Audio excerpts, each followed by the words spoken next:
Sur une initiative à La Rochelle qui s'appelle la Navale d'Hurlevent, qui sont des formes de convois humanitaires par bateau. Et puis une opportunité de vous installer en Poitou-Charentes dans une petite exploitation agricole via le répertoire à l'installation de l'ADASEA. Ce sera pour tout à l'heure, il y aura aussi des offres d'emploi. Alors Jean-Pierre, je l'ai dit donc en introduction, un lycée classique avec quand même une option théâtre et une option cinéma, mais surtout 3 filières de formation professionnelle. Un bac pro Mavelec.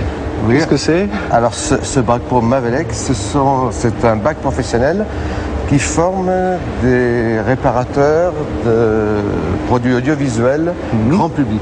Technicien d'exploitation. Voilà. Mais pour le moment, je te propose qu'on fasse une petite pause, enfin qu'on regarde un reportage sur la Navale d'Hurlevent qui est à La Rochelle, qui est en fait une initiative pour aider des associations humanitaires à véhiculer, à transporter des denrées vers des pays où c'est pas forcément facile d'accéder, si ce n'est par le moyen des mers. Et donc, regardez ce reportage sur la Navale d'Hurlevent.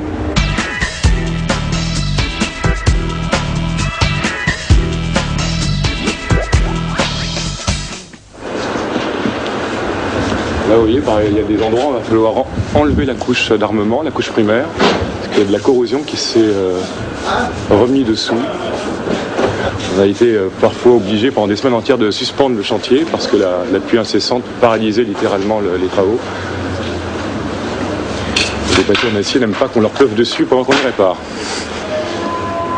Voilà, c'est un bateau qui a été complètement déshabillé à l'intérieur et qui va être reconfiguré à sa nouvelle fonction de transporteur. Voilà, on en fait une camionnette des mers, un petit fourgon.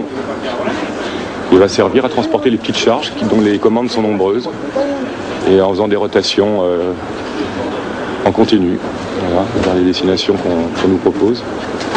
Alors, la Navale d'Hurlevent, c'est très simple. En réalité, c'est une compagnie maritime qui existe depuis 1 an et demi, dont la vocation est extrêmement simple. Elle consiste à assurer le fret, c'est-à-dire le transport marchandises des organisations humanitaires pour pallier à la carence qui existait dans ce domaine et qui vient de la difficulté des gros porteurs maritimes à atteindre les destinations les plus pratiquées, à couvrir les destinations les plus pratiquées par les humanitaires, par les ONG. Alors si les cargos ne peuvent pas effectivement atteindre ces régions-là, c'est notamment pour une raison technique qui est due au fait que les régions les plus démunies n'ont pas bien évidemment les moyens de s'offrir des infrastructures portuaires ou même aéroportuaires, d'ailleurs très complexes et très coûteuses, nécessaires à l'atterrissage des gros porteurs. Donc les gros cargos ont beaucoup de mal à atterrir vers ces endroits et on ne peut y parvenir qu'avec des petits ou moyens porteurs. C'est donc ce qu'on essaye de faire. Alors la flotte se compose actuellement de 3 unités de service, un chalutier hauturier entièrement moteur avec une capacité de charge de 50 tonnes qui lui va servir de bus de mer à l'opposé des autres bateaux qui eux ont plutôt une vocation de taxi.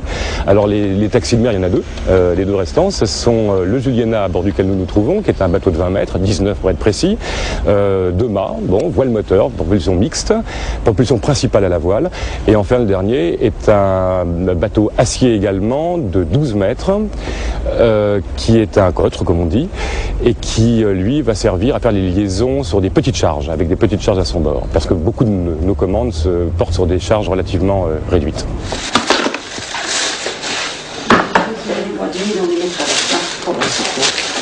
L'acheminement par nos soins en camion ou par container est lourd pour notre budget. Ce que nous offre M. Reich, c'est de nous acheminer gratuitement un tonnage de matériel humanitaire que nous ne pourrions pas faire acheminer. Nous avons actuellement passé 3 ordres de mission avec les navales d'Hurlevent. Donc nous avons 2 tonnes de vêtements pour Dakar et de matériel humanitaire et 1 tonne pour Conakry qui se compose de bicyclettes, machines à coudre, lits d'hôpitaux et matériel divers dont fauteuils handicapés. Alors la Navale d'Hurlevent travaille en effet avec des organisations humanitaires, des ONG, grandes ou petites, connues ou pas connues, indistinctement. Elle ne choisit pas sa clientèle pour peu simplement qu'elle ait la preuve de l'authenticité de sa vocation humanitaire et des programmes humanitaires qui sont en développement par ces organisations sur les sites où elles exercent, où elles sont en opération. À quel prix? Aucun. parce que le service est gratuit. Il a souhaité fonctionner, c'est un choix éthique de son fondateur, n'est-ce pas, que de fonctionner à l'instar d'un service d'intérêt collectif, avec bien évidemment donc le principe de gratuité. Ce qui fait que le financement de ce service, qui néanmoins a un coût, est rapporté au partenariat, c'est-à-dire la collectivité, ce que j'appelle la collectivité économique et industrielle, c'est-à-dire les grands commerces et les grandes industries nationales ou internationales. Alors, on distingue très schématiquement deux types de partenariats. Les partenariats financiers qui contribuent à la constitution du budget de fonctionnement, et puis il y a les partenariats techniques qui permettent, bien évidemment, qui nous aident à réparer et à maintenir cette flotte en état.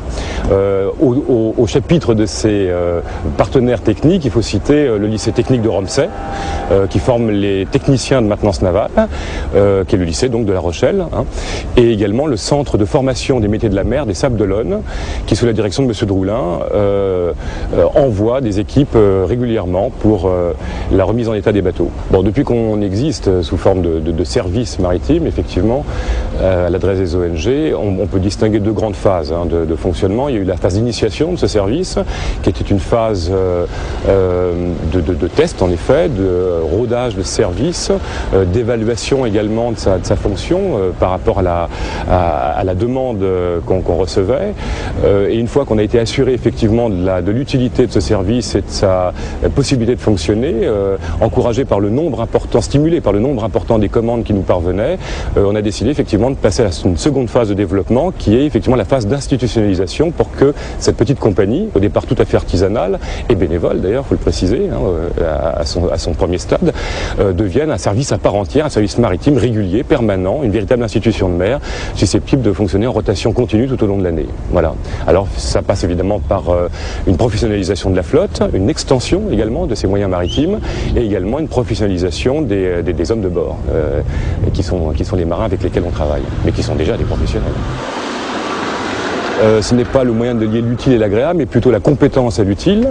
Et en réalité, c'est le choix de professionnels qui, à un moment donné de leur carrière, de leur expérience, ont décidé de porter cette compétence là où elle était le plus nécessaire. Et lorsqu'on est homme de mer, c'est assez simple de l'imaginer la manière d'être utile. Il s'agit déjà de ne pas oublier, il suffit de ne pas oublier que la mer est l'élément intermédiaire de tous les continents du monde. Et quand on sait à quel point le progrès est inégal dans le monde, on aime à penser que les bateaux puissent être le moyen de mieux le répartir. C'est du reste sa vocation et son essence la plus intime, parce que c'est l'instrument millénaire de tous les progrès finalement. Hein. Et puis c'est aussi l'idée du navire vaisseau, c'est dans son sens le plus originel, c'est-à-dire cet instrument détaché d'une civilisation qui court sur un monde hostile, qui est la mer, qui n'est pas l'élément naturel de l'homme, vers d'autres mondes, peut-être pour porter sa connaissance ou pour acquérir la sienne. Voilà. Donc cette idée de la marine est l'idée que nous défendons, voilà, et à laquelle nous aimons nous identifier.